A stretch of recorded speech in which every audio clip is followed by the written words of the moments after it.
पीठ में दर्द है तो डॉक्टर, बाबा जी इसको क्या करे? ये बाबा जी क्या करे? जैसे किसी को रोग है, किसी को दर्द है, तो डॉक्टर के पास जाए। आशीर्वाद से नहीं ठीक होता। देखो, बस वही समझ में नहीं आता, इसी भटकाओं में सब भटक रहे हो। कोई जंतुर बांध देगा, कोई आशीष, इसीलिए तुम सब अच्छे कर्म करो।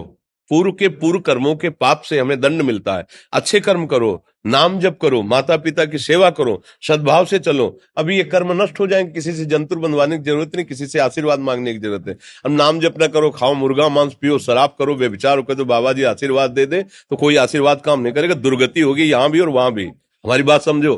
अब जरूर बुरा लगता है, सत्य विषय बुरा लगता है, पर अगर बच्चा सावधान हो जाओगे तो सुखी हो जाओगे। कोई भी हो, हम किसी एक के लिए बात नहीं करते, सबके लिए करते हैं। सब भागते हैं इस बात में कि बाबा जी आशीर्वाद दे, रोग रहित हो जाओ। कभी नहीं होगा, कभी नहीं होगा। तुम्हारे आचरण ठीक होंगे तब तुम्हारा सब काम बनेगा।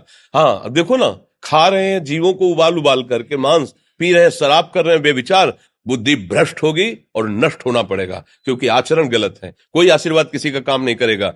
आप अच्छे आचरण करो, माता पिता की सेवा करो, परिवार की सेवा करो, समाज की सेवा करो, नाम जप करो। शरीर में कोई छोटे मोटे कष्ट आवे उनको सह जाओ, आगे चलकर आप देखो कि कैसी उन्नति होती, अच्छा होगा, मंगल होगा।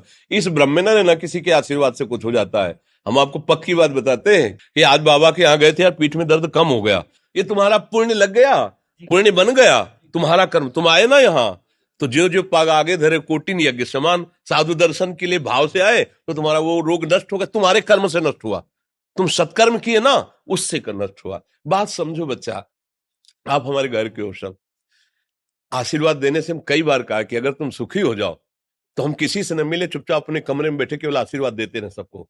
लेकिन नहीं सुखी होगे, सुखी होगे तुम अपने कर्म से। को न काहू के सुख दुख कर दाता, और निज कृत कर्म भोग सुन भ्राता। हे भाई, अपने कर्म का भोग ही आपको भोगना पड़ेगा। कोई भी तुम्हारे कर्म को नहीं मिटा सकता, एकमात्र भगवान, एकमात्र भगवान। मेरी बात मान लेना, उनकी शरण में और नाम जप करो, सब ठीक हो जाएगा। तुम्हारे भजन से होगा, तुम्हारे अच्छे आचरण से होगा, तुम्हारी धार्मिक प्रवृत्तियों से होगा। अब ये बात ना समझो तो फिर हम क्या कह सकते हैं? नहीं, हाँ, यही तुम्हारा जन्मदिन की सफलता है कि हमारी बात मान लो, राधा राधा रटो, कोई नशा मत करना, अपने माता पिता की सेवा करो, समाज की सेवा करो जितना। और जो कष्ट है वो स्थायी नहीं है। आज विपत्ति आई, कल खत्म हो जाएगी। अभी दिन है, फिर रात आ जाएगा, रात है तो दिन आ जाएगा। ये क्रम चलता रहता है, हमें निराश नहीं होना। सूरवीर योद्धा की तरह हमें जीना है यार, कायर की तरह नहीं जीना है। जी ठीक है।